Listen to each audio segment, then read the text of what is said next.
guys, what is up? My name is Meaghan and welcome back to Book Talk with Meg, or welcome if you're new. Hope you guys are doing well and thank you for clicking on my video. It always means a lot. Today I'm here with my April wrap-up, which I did not follow my TBR, but I did do some really good reading this month, so it's kind of like a lose and a win, but that's besides the point. For my statistics of the month, this month I read a total of 8 books, 3 of which were middle grade, 3 of which were YA. More specifically, one of them was kind of like a dystopian fantasy, the other one was a more contemporary novel, and we have another one which was kind of like a fantasy retelling, so it's broad in the YA age category. I also read an adult thriller as well as a graphic novel. As for my male to female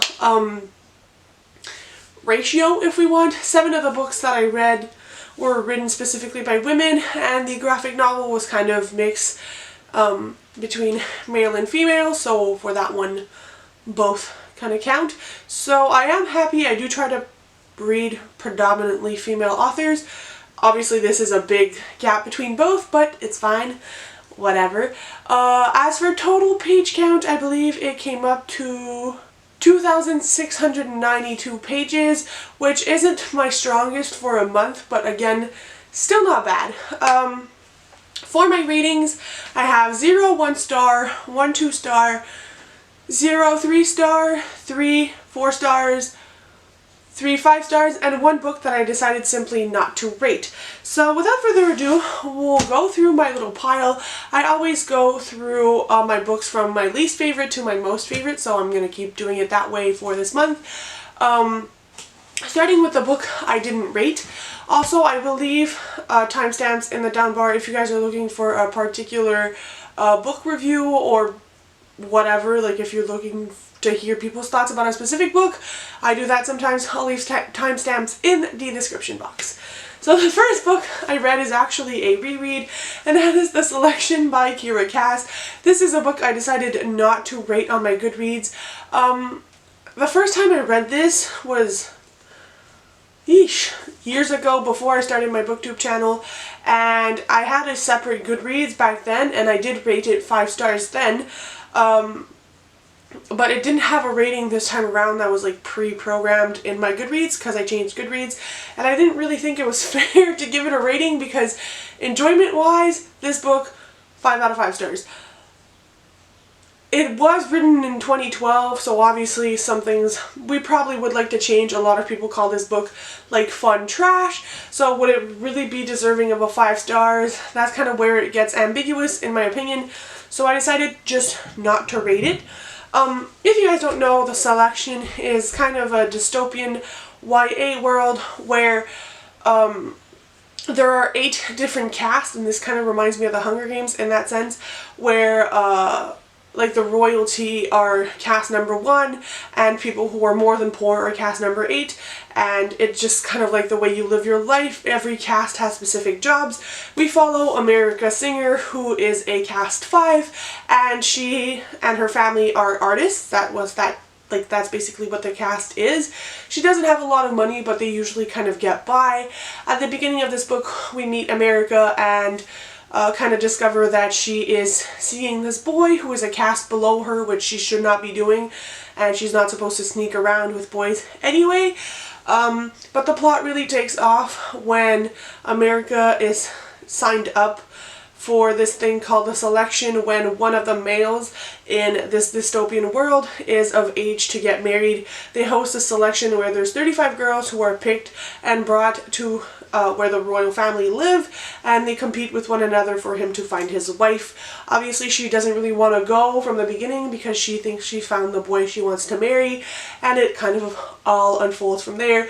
This is the first in a series. There's originally a trilogy and 2 other books which I don't talk about, but I had so much fun reading it. I read it in like a day, and it's just such a feel-good book when you want something to like get you out of a slump.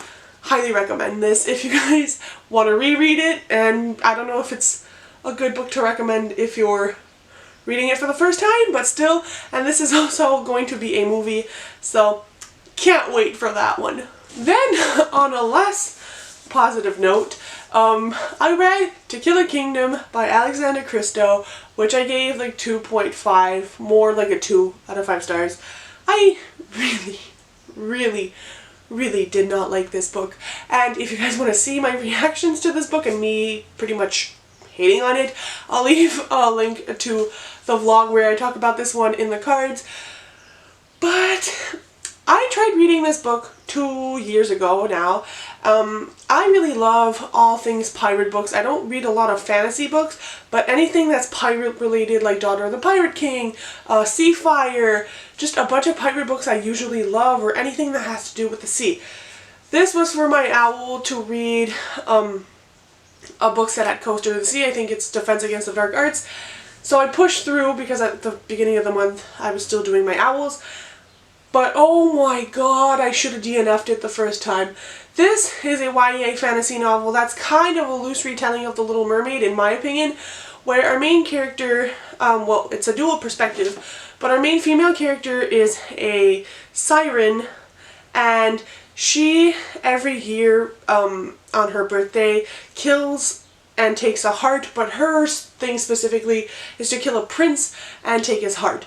But she does a stupid thing, and then her mother, who is in charge of all the sirens, punishes her, and that's where she intertwines with her other main character, who is a prince, obviously, and it's kind of like them being together because of the punishment, and obviously they go from enemies, and she tries to kill him at first, and then they fall in love.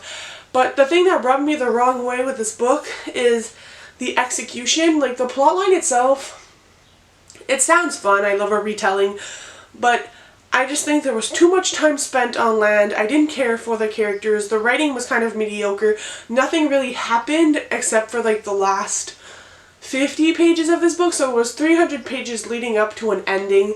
I just didn't feel anything, I didn't care for the chemistry at all. It was just really more of a miss for me, and at the end, I just could not believe that I had put myself through all of this for the ending, and I just don't recommend it. There's so many other amazing books out there that have retellings or sirens or pirates, and this one felt so mediocre compared to all the other books I've read, so it got a 2-star. Then we move on to the 4-star books, the first one being In Real Life by Cory Doctorow and Jen Wang. I gave this one 4 out of 5 stars. I don't have much to say about this graphic novel, but I do want to mention that it does tackle heavier topics, which I found really interesting.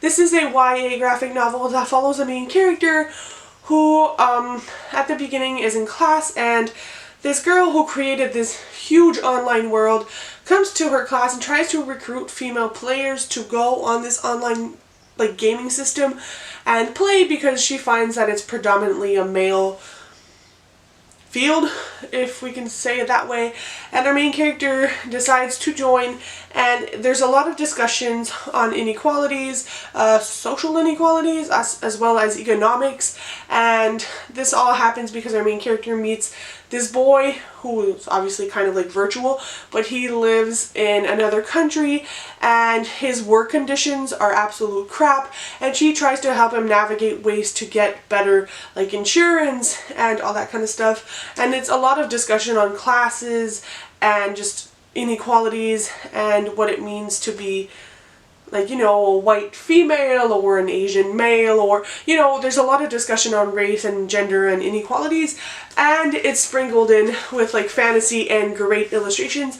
I love Jen Wang's illustrations. It's just, I didn't give it a full 5 out of 5 stars because for me to really connect with the graphic novel, it takes a love for the characters, but it's hard to get a love for the characters when your book is less than 200 pages long and it's not a series. So, all in all, great graphic novel. I recommend, but not something I was emotionally connected to.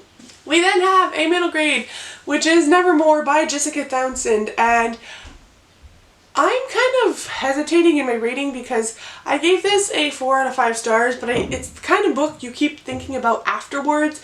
I'm sure all of you know what Nevermoor is by now, but it is a middle grades slash children book that follows our main character Morgan Crow, and she is a cursed child said to die before her 11th birthday. But obviously a book wouldn't be this chunky if her main character would die when she's supposed to die. So the story really takes off when a strange man comes and whisks Morgan into another world, basically, where she has to go and take some trials to become part of the Wondrous Society, which is the only way she can stay in this world and actually not die. And we follow her as she becomes accustomed to her new settings, her new kind of family, if we want. She lives in the hotel that Jupiter North, which is the strange man, took her to, and she meets friends along the way. We see her have her trials and tribulations and kind of grow through all of this. It's very whimsical. There's like unicorns and Pegasus and a big strange talking cat. But it's also very serious, and it handles topics such as family and finding yourself and what it is to like create an identity and friendships and not being on your own. So there's a lot of heavy topics in here mixed with the magic, which I really like. I think I gave it 4 out of 5 stars just because, and a lot of people say like, oh, Nevermoor is kind of similar to Harry Potter, but it stands on its own, which I agree with, but so many freaking things reminded me of Harry Potter at first that it kind of rubbed me the wrong way. Once we were past the halfway point, it really wasn't as bad, and I kind of forgot about it. But just being whisked away on your birthday by this strange man to a world you've never really heard about before, and being taken in by a new family and meeting new friends and going like through trials that were kind of similar to Harry Potter in some sense, like one of them specifically, which I won't spoil, and a big talking cat, and just, I don't know, like it's very different, but it's kind of the same. So that's where I docked off a star. But as I said, as the story progresses, it becomes very different. But the main key points of Harry Potter and the whimsy and the villain are kind of all in here. So it was just very strange to me. Then we have 2 arcs of which I read this month.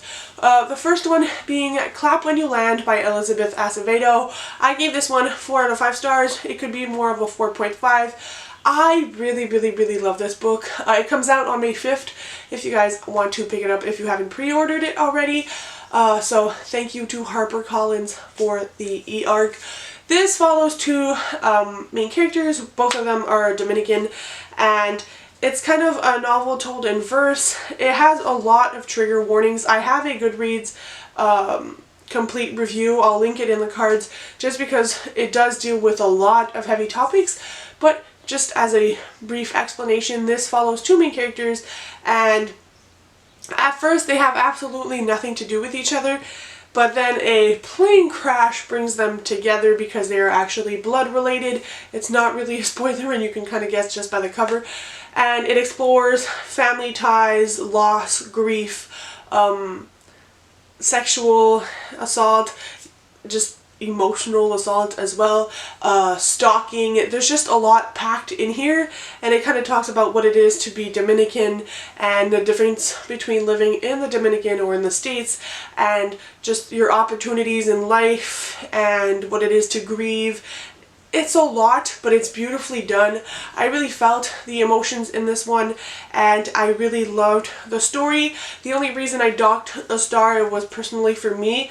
It was a tiny bit too long. This is like 430 something pages. I feel like it got a tiny bit repetitive, and I think it was just the e-arc, but also the formatting was a little bit confusing at times, so that's why I docked off a star. But it's very important, very emotionally hard-hitting, and I'm sure the audiobook, which are usually always narrated by the author, is going to be as fabulous as the 2 other ones are, so highly recommend that one. And then we have my first 5-star of the month, which was an adult thriller called The Guest List by Lucy Foley. I'm sure you guys have heard about this one by now because it was an early release for Book of the Month. Again, this one comes out on May 5th. And again, thank you for thank you to HarperCollins for the advanced e-arc. This one, I really had to sit on my feelings afterwards because I was so shook that I didn't even know what was happening. It's so amazing. This is a mystery thriller, more like a whodunit kind of mystery book, where we are launched and brought to this secluded island in Ireland, and we follow a crap ton of main characters, well, not main characters, but point of views. We follow the bride, the wedding planner, like the groom's best man. We follow just like, I believe there's like 6 different point of views at a wedding weekend, where we are launched in this book with a scene of something that happens on the wedding night, and then we are thrown back to the beginning of the weekend where everybody arrives on the island, and there's like the preparation dinner and then the wedding day, and just it all leads up to the event that happened, and we as a reader are trying to put it together. Most of the characters are morally gray, and it's just like you root for them at some point, but then you realize they're assholes, but then you don't really have a choice than to try to trust one of them, and you're trying to guess who did whatever happened at the end. And my mind was blown because I never saw it coming, to be perfectly honest with you guys. And it was just so good. I like the morally gray characters. The atmosphere of this island was perfection. It's kind of like a sketchy island. It's kind of creepy, kind of gloomy. It's raining, there's a storm, and just the way the different perspectives of the characters kind of just gave you bits and pieces, but never enough to piece it together, was done so amazingly. Like, if you guys are going to read one thriller, like mystery thriller, read that one, honestly. Now I want to read all of her other works, and it was just so bloody fantastic. Could not recommend it enough. And the last 2 books I'm going to talk about together because they are part of a series, and that is The Black Hollow Lane and The Secret of Whitestone Gate by Julia Nobel. They are 2 middle grade novels, and I love them to pieces. I wish I could make everybody read them because they are so bloody fantastic. There's 2 books out right now. Hopefully there will be more in this series. I just want it to go on forever at this point. But obviously I'm not going to spoil The Secret of Whitestone Gate, but The Mystery of Black Hollow Lane follows our main character named Emmy, who lives in America with her mother. Her mother is a child psychologist, and the entire story takes off when Emmy and her mom are at this dinner for this book her mom published, when Emmy kind of learns, not through her mom, but through her publicist, I believe, that Emmy is going off to a boarding school in the UK by herself and was never told, and I believe she leaves like 2 days later, and all that because her mom is going to work on a TV show, and Emmy's just like, what is going on? Because obviously she's never been to the UK. She's like 11 years old, and her mom's just throwing her out there. And then Emmy finds something which I don't really want to spoil, and brings it with her to school, and this has to do with her estranged father, which she hasn't seen since she was 3. And we follow Emmy at this boarding school in the UK as she makes friends, which this also kind of gave me Harry Potter vibes because the UK boarding school, she makes 2 friends, a boy and a girl, and they go on this kind of adventure to solve the mystery. There's some bad people that are trying to harm them, and it's just her adjusting to life in the UK, to making friends, to a completely new setting, to learning some things about her father, and I just bloody love this. It's kind of creepy. There's kind of like a secret society in here, and I love the boarding school vibes, and this one kind of follows the summer after Emmy finishes her first year at the boarding school, and she's back trying to solve like the repercussions of the first book, and I read them in a sitting. I just love the atmosphere, love the friendship groups. Everything in here is healthy. There's discussion about like parents and what it means to be a good parent and different kinds of parenting styles, and friendship and what it means to be friends with someone and who can you trust, and it's just beautiful, and I love them, and I want you guys to read them. Please do. Honestly, they are amazing and really, really underhyped. So that's it for my wrap up. I really hope you guys enjoyed. Let me know what books you read this month, any favorites, anything you hated like I hated To Kill a Kingdom, and I'll see you guys very soon in another video. Happy reading!